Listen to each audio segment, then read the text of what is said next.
Ask Representative Adam Kinzinger of Illinois. Congressman, let's start with that headline. We'll get to Cuba in a minute. What do you think of this? Senator Graham says maybe the senator should skip town on the reconciliation vote. Would you be on board with that? No, I hope he's being tongue-in-cheek. I want to get out of this, skipping town to stop things from happening trend we're on because, look, we're hired to come do a job. Reconciliation's a legitimate process. We used reconciliation. And so while I don't, want a $3.5 trillion bill, we're hired to do a job. Let's come do our jobs and, and stop the skip in town game. Because if you think about it, if all of a sudden, if you're going to lose a vote, the minority party just starts skipping town in every state or D.C., I don't know how you're ever going to get democracy to function again. Yeah, well, that is the question. And we'll ask one of those fleeing Democrats in the next segment. I wanted to have you on, Congressman, because of your military background. You served in Iraq and Afghanistan, and we sort of last week gamed out what should happen or what could happen in Cuba. You hear the time is now, but we talked with two military experts who said there is no way the U.S. is going in there. Do you see any possibility of that?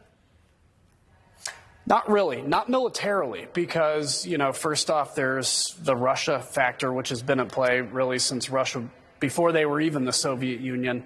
I think a military option, short of something like maybe, an attack on Gitmo, which is our large naval base there in Cuba, is probably not in the cards. But there's a number of things that can be done that can have an impact. First off, if we can restore internet to the island, as I know has been floated, that would be huge to get those messages out, to be able to communicate back into Cuba.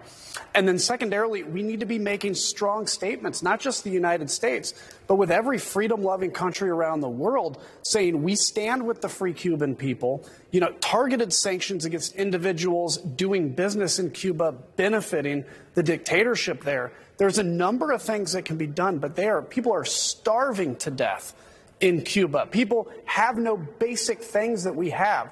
And so anybody that would defend the regime there, I'd challenge them to go. So there's a lot we can do, but I don't think military in the case of Cuba would be in the cards. Well, that's certainly what they're calling for in Miami, the protesters who are blocking highways and streets. I mean, they're volunteering to go down there themselves, and they're not exaggerating. So what else do you think we're talking about trying to overthrow essentially a communist government and insert a democracy. Do you see that happening with the things you're suggesting here? I think it would be the people doing that. Now, where I could see a role, whether it's U.S. intel or agencies or potentially the military, is if this turns into just basically a slaughter. In that case, it would be a humanitarian reason to go in and stop the slaughter. But the United States, there's this perception, it's really a misperception in Central and South America that the U.S. likes to just come in and install, different regimes. The U.S. wouldn't come in and do that. This is the Cuban people saying it's time for this to be over. And look at the parallels to the Soviet Union. Eventually, the Soviet Union fell not by the U.S. military invading Eastern Europe, but by the third generation of people that lived behind the Iron Curtain saying, enough. We know what's on the other side of this curtain, and we want it. And I think that's what can and should happen in Cuba. And us having moral support with our allies and being very clear and clear-eyed has more of a benefit than I think any of us can understand. Do you think that might also require the Cuban military turning as well in order for that to happen?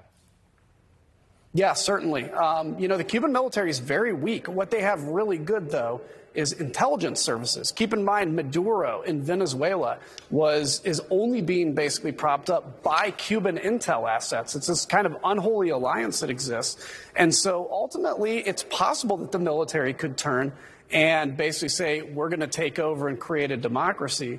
But again, there have been decades of just oppression, decades of starvation.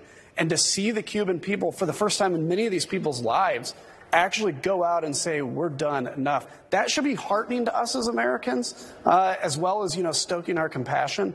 But we certainly need to stand with them morally and in every way we can. Let's talk quickly about some politics. We've seen Eric Adams win the Democratic primary for New York City mayor and bring the party more to the center. I wanted to ask you if you think there is that candidate in the Republican Party, and if so, who is it? Well, look, as of today, I haven't seen any. I think somebody like a Tim Scott could be fantastic. I think ultimately we have to come to grips with what happened on January 6th, take full accountability for that, recognize that can never happen again, and look and say, what are we talking about as a party? Are we more interested in engaging on a cultural outrage of the day, Or do we want to actually talk about the fact that in the south side of Chicago, there are kids born into an environment where you're more likely to be shot than you are in some war zones? And how can we give prosperity and opportunity to those kids? Some of the same challenges, by the way, in the rural community. If somebody can come along and articulate that, I believe the Republican Party will be the majority party for a generation. Short of that, if we're going to continue to engage in just culture wars because it's great for fundraising, it's going to be tough. Do you think Donald Trump runs in 24? You know, I'm going to say no, but I will tell you that every prediction I've ever made about Donald Trump has been incorrect. But here's what I think he does. I think he, it's an ego thing, so he's going to keep doing this. Everybody's going to try to get him to bless them, and he'll ultimately end up blessing somebody. But I think that control and power is what he's seeking right now, just over those candidates that are desperately trying for his affection.